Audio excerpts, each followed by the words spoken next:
السلام علیکم ویورز، کیسے ہیں آپ دیکھ رہے ہیں میرا یوٹیوب چینل سلطانی ٹی وی اور میں آپ کا ہوسٹ مبشر منظور سلطانی۔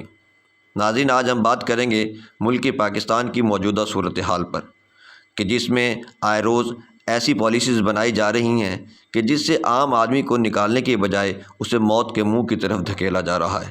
ناظرین، ہر روز مہنگائی، بے روزگاری اور ملکی معیشت دن بدن ہماری عوام کے لیے وبال جان بنتی جا رہی ہے۔ ملک میں آئے روز بجٹ پیش کر دیا جاتا ہے اور ملک میں وہ ٹیکسز لگائے جا رہے ہیں جن کا عام آدمی سے کوئی تعلق ہی نہیں۔ دوستو، ہم نوجوان اگر کسی بھی سمت چل پڑیں تو ہم ہواؤں کا رخ موڑ دیں، بڑے بڑے سیاسی سرماؤں کو ان کی اوقات یاد دلا دیں۔ کسی بھی ملک کی ترقی میں نوجوان بہت اہم کردار ادا کرتے ہیں۔ اس وقت ملک پاکستان میں بے روزگاری اور مہنگائی سے ہر طبقہ بہت پریشان ہے۔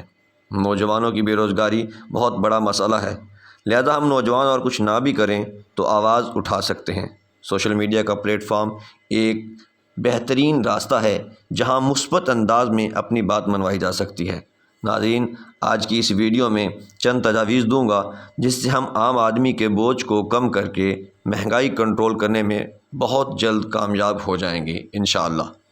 آئے روز کبھی IMF، کبھی حکومتی بجٹ تو کبھی کوئی نئی ڈیمانڈز کر کے اس ملک پر اپنے قوانین مسلط کرنا چاہتا ہے جس کا بوجھ صرف اور صرف عام آدمی اٹھاتا ہے۔ مزے کی بات ہے، ہزاروں ایسی چیزوں پر ٹیکسز ہیں کہ جن کا استعمال کرنا تو دور، ان چیزوں کا نام بھی عام اور غریب آدمی کو معلوم نہیں۔ تو ناظرین، ہمیں آئے روز IMF کے دباؤ سے ڈرایا جاتا ہے، حالانکہ IMF کی جتنے بھی دباؤ ہیں وہ سب کے سب صرف اور صرف غریب آدمی کے لیے بنائے گئے ہیں۔ کیا IMF کو اس ملک میں اشرافیہ نظر نہیں آتا؟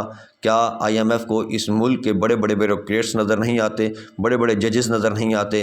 کیا اس ملک میں موجود جتنے بھی قوانین ہیں یا جو کچھ بھی ڈیمانڈز ہیں وہ IMF کی صرف اور صرف غریب اور بالکل نچلے طبقے کے لوگوں کے لیے ہیں؟ ناظرین، آج بات کرتے ہیں اپنے حقوق کے بارے میں کہ جو عام آدمی کے حقوق ہیں اور جن کے اوپر ڈاکہ ڈالا جا رہا ہے۔ دوستو، آج جو تجاویز میں دینے جا رہا ہوں اس میں یہ ہے کہ اب اس ملک میں IMF کا بہانہ نہیں چلے گا، کیونکہ یہ عوام دشمن تجاویز بیوروکریسی کے افسران لکھ کر معاہدے میں ڈالتے ہیں۔ اب اس اشرافیہ پر دباؤ بڑھانے کی ضرورت ہے۔ اب نئی تجاویز یا آمدہ بجٹ میں ان کے غیر ضروری مراحت ختم ہونے کا اجتماعی مطالبہ کریں۔ تمام افسران، ججز، بیوروکریسی، وزیروں، مشیروں کی سرکاری گاڑیاں ختم کر کے بیچ دی جائیں۔ ہر افسر اپنی ذاتی ٹرانسپورٹ، ذاتی پیٹرول پر دفتر آمد و رفت کا سسٹم شروع کرے۔ تمام افسران، ججز، بیوروکریسی، وزیروں، مشیروں اور دیگر چھوٹے ملازمین جتنے بھی اس ملک میں موجود ہیں وہ سب کے سب اپنے گھروں کے گیس، بجلی اور ٹیلی فون کے بلوں کی ادائیگی اپنی تنخواہوں سے ادا کریں۔ جنریٹر کے لیے 500 لیٹر مفت پیٹرول کی سہولت سب کے لیے ختم کر دی جائے۔ ناظرین، چند بڑے ممالک کے سوا دیگر ممالک میں سے سفارتی عملہ واپس بلا کر وہاں مقامی افراد کو اعزازی کونسل مقرر کیا جائے۔ بیرونی ممالک میں تعینات سرکاری صحافیوں کو واپس بلا لیا جائے۔ غیر ممالک میں میڈیکل کی تعلیم حاصل کرنے والے طلبہ کی مقامی یونیورسٹیوں میں داخلے کرا کر ڈالر باہر بھیجنے سے روکنے کی تدبیر کی جائے۔ ریلوے کاروباری طرز پر چلایا جائے، سہولتیں بہتر اور ٹکٹ بڑھائے جائیں تاکہ ادارے کے خسارے کا بوجھ اس شخص پر نہ پڑے جو یہ سہولت استعمال ہی نہیں کرتا۔ غیر ملکی سیاحت اور ایک بار سے زائد حج و عمرہ پر 20% ٹیکس لگایا جائے۔ ان سیاحتی دوروں کے لیے ڈالر کی خریداری سے ڈالر کا ریٹ بڑھتا ہے اور اس کا بوجھ عام آدمی پر پڑتا ہے جو کبھی گھر سے باہر ہی نہیں نکلتا۔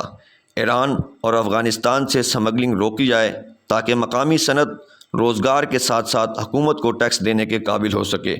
زراعت و مویشی بانی کو تجارت تسلیم کر کے حکومت کسانوں کو خود اپنی اشیاء کی قیمت مقرر کرنے دے۔ افسران کے ایک کے سوا باقی سب پلاٹس واپس لے کر نیلام کر دیے جائیں۔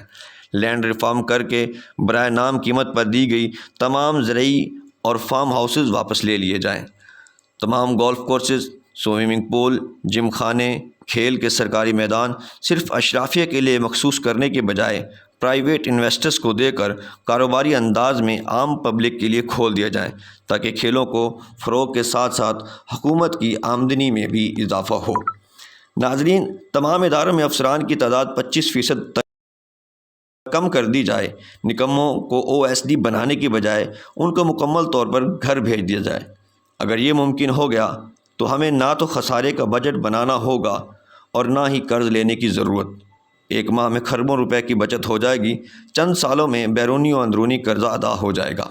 ناظرین دیکھیں کہ اگر اس ملک میں ایک بندہ واپڈا میں مطلب بجلی کے محکمے میں کام کرتا ہے تو وہ بجلی کا بل ادا نہیں کرتا، حالانکہ وہ بجلی استعمال کر رہا ہوتا ہے۔ ایک بندہ اگر اس ملک میں گیس کے محکمے میں کام کر رہا ہے تو وہ گیس کا بل ادا نہیں کرتا، حالانکہ وہ وہاں سے تنخواہ لے رہا ہے۔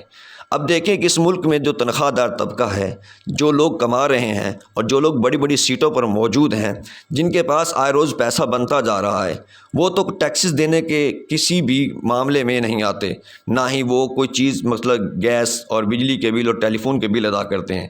جبکہ دوسری طرف جن لوگوں کا ذرائع آمدن بھی نہیں ہے، جو لوگ دن بدن غریبی کی زندگی کی طرف پستے چلے جا رہے ہیں، ان سے ہم لوگ ٹیکسز بھی لے رہے ہیں، بل بھی لے رہے ہیں، گیسز کے مد میں ان سے ہر چیز کا ٹیکس وصول کر رہے ہیں، تو یہ ناانصافی ہے۔ ناظرین ضرورت اس وقت اس چیز کی ہے کہ اگر یہ سب کچھ ممکن ہو گیا تو ہمیں خسارے کا بجٹ بنانا نہیں پڑے گا۔ اور یہ ویڈیو دوستوں کو سینڈ کریں، سب مل کر آواز اٹھائیں۔ معیشت کی بحالی کا یہی ایک حل ہے کہ اخراجات کا بوجھ کم کر کے اس ملک میں ٹیکسز کی زیادہ سے زیادہ وصولی کی جائے، جس سے ملک پاکستان مستحکم ہوگا انشاءاللہ۔ اس ویڈیو کو اتنا عام کرو شاید اشرافیہ کا ضمیر جاگ جائے اور وہ عام آدمی کے بارے میں سوچنا شروع کر دیں۔